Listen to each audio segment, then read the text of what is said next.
할렐루야! 사랑하는 친구들, 즐거운 화요일입니다. 오늘도 청매 큐티로 하루를 여는 귀한 청소년부 친구들 사랑하고 축복합니다.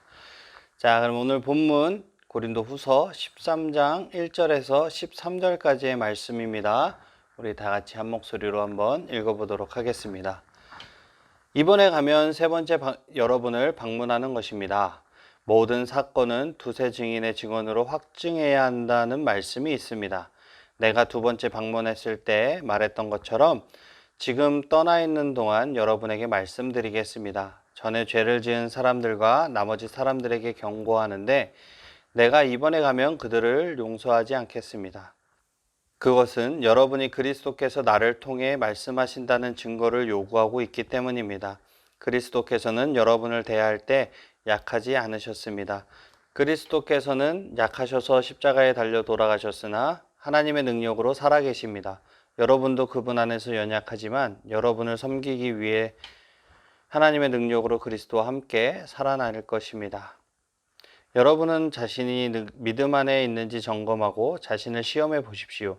예수 그리스도께서 여러분 안에 계신다는 사실을 알지 못합니까? 이것을 모르면 여러분은 시험에서 불합격한 사람들입니다. 나는 우리가 불합격자가 아니라는 것을 여러분이 알아주기를 바랍니다.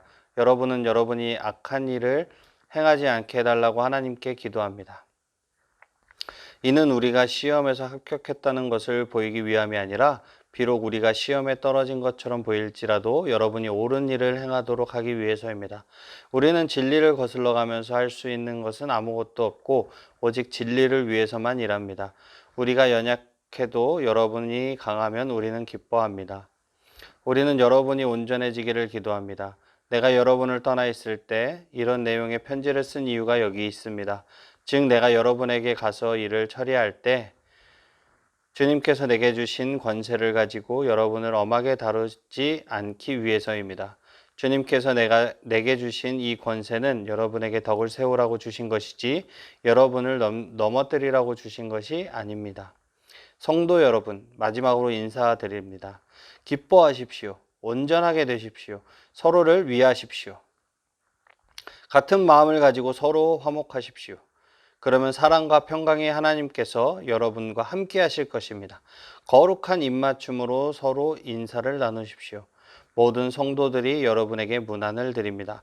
우리 주 예수 그리스도의 은혜와 하나님의 사랑과 성령의 친교가 여러분 모두에게 있기를 바랍니다.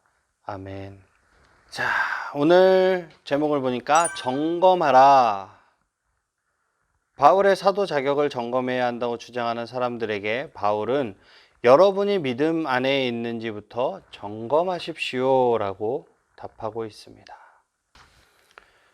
어제 본 세 번째 방문에 대한 약속과 전망은 이 13장 1절에서 다시 한번 주어지고 있어요.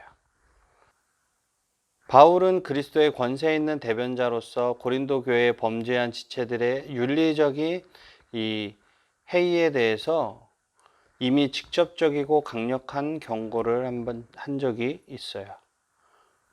그는 그러한 경고를 다시 한번 반복하면서 자신이 계속적인 무질서와 기독교의 도덕 기준을 우습게 여기는 것에 대해서 엄하게 다루겠다는 것을 그들에게 분명하게 이야기하고 있어요. 바울은 분명히 규범적인 윤리를 옹호하는 자였죠. 2절부터 3절에는 모종의 치리가 있을 것임에 대한 경고가 은연중에 나타나고 있는데 바울은 독자적인 권한이나 자신의 이름으로 그 치리권을 행사하고자 하는 것이 아니라 오직 전체적으로 교회가 가장 잘 되기를 바라시는 그리스도의 진정한 사자로서 그렇게 하고자 하는 것임을 이야기하고 있어요. 그렇지만 엄한 징계가 있을 것이라는 바울의 경고는 몇몇 역설적인 사고들에 의해서 완화가 됩니다. 바울 자신은 약하고 고린도 교회의 위협적인 상황을 바로잡기에는 역부족이죠. 그러나 바울은 그리스도의 사도로서의 그 신분으로서 나오는 권세를 덧입고 있기 때문에 이 추악한 문제를 단호하게 처리하고 교회의 머리 되시는 그리스도의 능력으로 그 문제를 해결할 수 있는 능력을 지니고 있어요. 교회는 그리스도에게 복종해야 하고, 그래서 교회에 대하여 그리스도를 대표하는 사도에게 복종해야 한다. 그렇지만 이 권세는 권위주의적이거나 독재적인 방식으로 행사되어서는 안 되기 때문에 바울은 마음 내키는 대로 교회 자신의 뜻을 강요해서는 안 되는 것이었죠. 그것을 십자가에 못 박히신 분의 정신으로 행사되어서 고린도 교인들에게 그들의 행실이 얼마나 어리석은 것인지를 스스로 알게 만들어야 하는 그러한 권세라고 이야기하고 있습니다. 그러니까 달리 말하면 그것은 불순종과 적대감을 하나님의 뜻을 기쁘게 받아들이게 하고 이기적인 목적을 인간의 삶에 대한 하나님의 그 더 고상한 목적으로 기꺼이 바꾸게 함으로써 그들을 복종시키는 사랑의 권세라고 이야기하고 있습니다. 그리고 그 권세는 고린도 교회에서 어그러진 길로 간 반역의 무리에 의해서 초래된 어렵고 미묘한 상황에 적용되는 십자가의 메시지다라고 이야기하고 있습니다.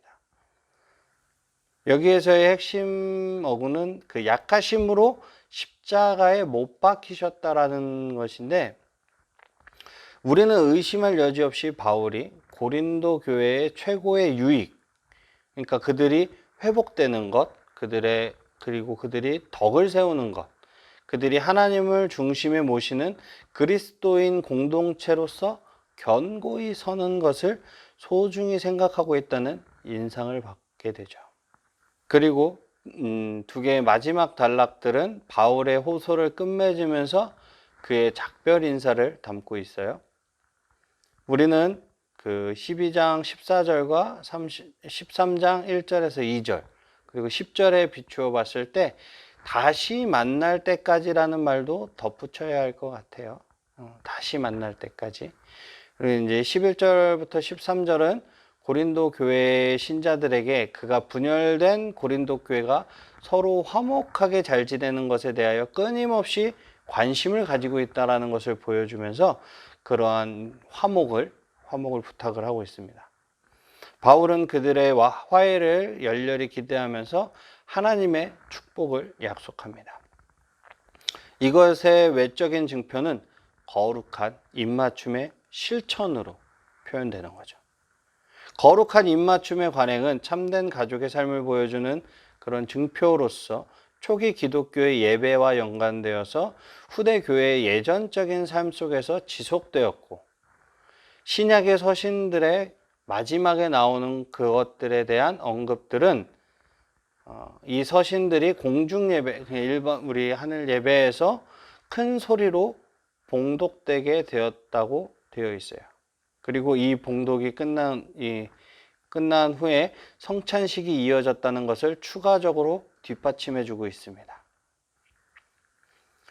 그러므로 거룩한 입맞춤은 상호적인 애정과 신뢰의 행위로서 교회의 지체들이 하나의 떡과 잔에 참여함으로써 하나됨을 새롭게 깨닫게 될 것을 기대하는 가운데 그들 간의 온갖 불화들을 떨쳐내 버린다라는 그런 의미를 담고 있었을 거예요.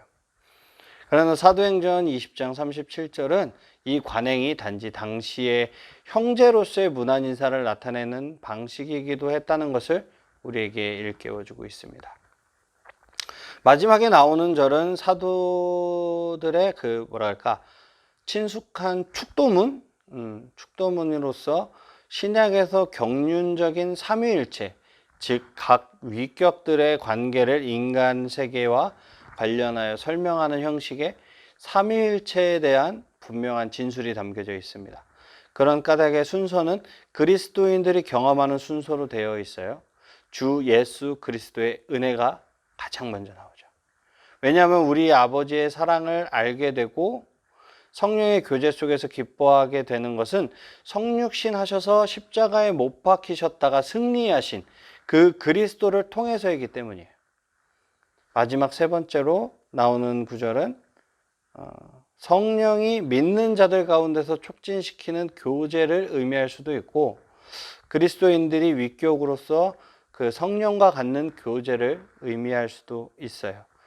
하지만 이 세 번째 견해가 가장 바람직한데, 그것은 성령의 사역, 성령님께서 하시는 일은 믿는 자들의 참된 교제를 만들어내어서 그 사역에 참여하게 하는 것이고, 이것이 새 시대의 증표라는 것이기 때문입니다.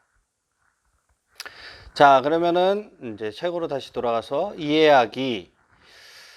거짓 사도들의 유언비어에 현혹되어 바울을 비판하는 고린도 교인들을 향해 바울은 자신의 방문 때 그 비판의 증거를 제시할 것을 요구합니다.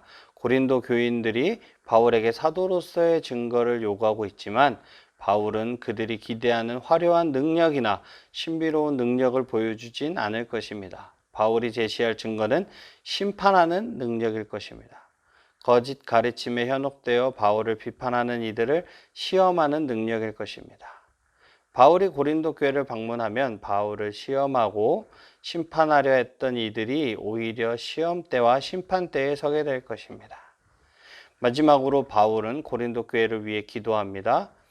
기도 제목은 고린도 교인들이 악한 일을 행하지 않는 것입니다. 고린도 교인들이 진리 안에서 성장할 수만 있다면 바울은 지금 당하는 고난과 비판과 오해를 기꺼이 감당할 수 있습니다. 여러분은 어떠신가요? 여러분의 가족이, 만약에 이제 믿지 않는 가족이나 친한 친구들이 있는데 그들이 진리 안에서 성장할 수만 있다면 여러분들이 지금 당하는 고난과 비판과 오해를 기꺼이 감당할 수 있겠습니까? 기꺼이 감당할 수 있는 담대한 믿음이 있기를 주님의 이름으로 축복합니다. 적용하기. 하나님은 어떤 분입니까? 하나님은 잘못을 바로잡으시는 분입니다. 바울을 뒤에서 험담하는 이들이 바울을 대면할 때 그들의 잘못을 드러내시고 심판하실 것입니다. 억울한 일을 겪고 있나요? 하나님이 정하신 때에 통쾌하게 해결해 주실 것을 신뢰합시다. 여러분은 억울한 일을 당하고 계신가요? 너무 억울해서 잠이 안 오고 힘들고 머릿속에서 그 일이 떠나지 않으시나요? 하지만 하나님께서는 분명 여러분에게 해결책을 주실 것입니다. 그것이 지금이든 아니면 조금 더 시간이 필요할지는 모르겠지만 하나님께서 정하신 때에 하나님께서는 확실하게 해결해 주실 것을 믿으시길 바랍니다. 우리에게 주시는 교훈은 무엇입니까? 바울은 자신의 가르침을 불신하는 사람들을 축복합니다. 잘못된 부분에 대해서 권면과 경고를 했지만 마지막엔 사랑과 평강의 하나님이 그들과 함께하게 하시길 축복합니다. 나를 힘들게 하는 친구를 축복하는 기도를 할 수 있나요? 어렵고 힘들어도 축복하시기를 바랍니다. 하나님께서는 여러분의 그런 마음을 원하세요. 내가 도저히 감당할 수 없고 나는 저 친구 정말 싫고 밉고 이렇지만 여러분 힘으로는 안 돼요. 제 힘으로도 안 됩니다.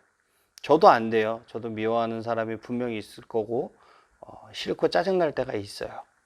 하지만 내 힘으로 안 되기 때문에 기도하는 것입니다. 그렇기 때문에 성령님께 구하는 것이에요. 우리의 그런 노력이 뒷받침이 된다면 하나님께서는 그 마음을 기뻐하실 것입니다. 그렇게 나를 힘들게 하는 친구들을 축복하는 여러분들이 되시기를, 그리고 제가 되기를 주님의 이름으로 축복합니다. 아멘. 기도하겠습니다. 사랑의 하나님, 감사합니다. 날마다 우리의 신앙을 점검하게 하시고 우리가 성령님을 의지하여 믿음 안에서 거하게 하여 주시옵소서.